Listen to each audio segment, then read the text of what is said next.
So what was it like being a part of that? Well, first off, I consider it an honor to be selected as one of 6 in the United States. As far as working with it, it was a lot of fun to work with, and it really opened my eyes as to what people did know, don't know, and the need to have a conversation. What do you think people will know from this? I mean, what is the film trying to get across? What do you think people need to know from the documentary? Ultimately, what I hope this gets across is ask questions. Farmers are people. They're more than willing to explain what they do and why they do it. But we as farmers, we like to keep working and not talk. And so that's what we do. And unless we're prompted to have a conversation, unfortunately, we don't. And there's so much work. I mean, working on a farm that's 365 days a year, 7 days a week. It's always something. It is always something.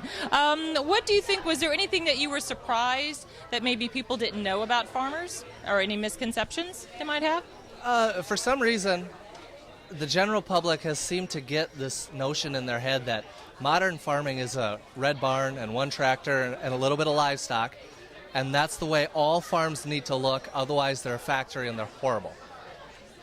When in reality, I mean, people aren't driving around with 57 Chevys anymore, unless they're really classy.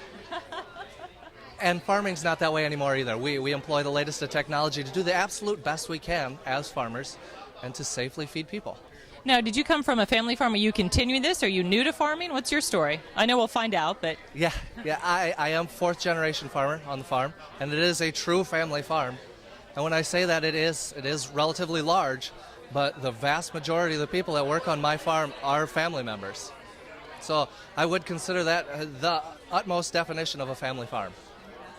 Well, what's it like now? Have you been to any of the other premieres, or have you actually sat in the audience with other people and watched the documentary on the big screen? I've been to a fair number of the premieres, and yeah, I have got to see it a number of times, which is a good thing and a bad thing. I don't know how I feel about seeing myself all the time, but I really like seeing the reaction that people have to it. And generally speaking, when they leave, it's a matter of, wow, we just didn't know. And then it seems to be prompting them to ask more questions. How did you feel, though, after seeing it? I mean, you were obviously in it, so you know what's in the film. But after seeing it and sort of taking yourself out of it and just watching it, did anything surprise you about it? Or were you like, oh, wow, I didn't realize that? Or, wow, that's pretty powerful? Or did anything strike you? I had this vision in my head of what it was going to look like, and James went through and completely flipped that upside down. I was very impressed by the work he did, and I felt that he used 6 stories to tell 6 individual stories and make them all unify and tell one story. And he did a fantastic job of that. At least that's how I feel. Fantastic. Well, thanks so much for being here with us tonight. Thanks for having me.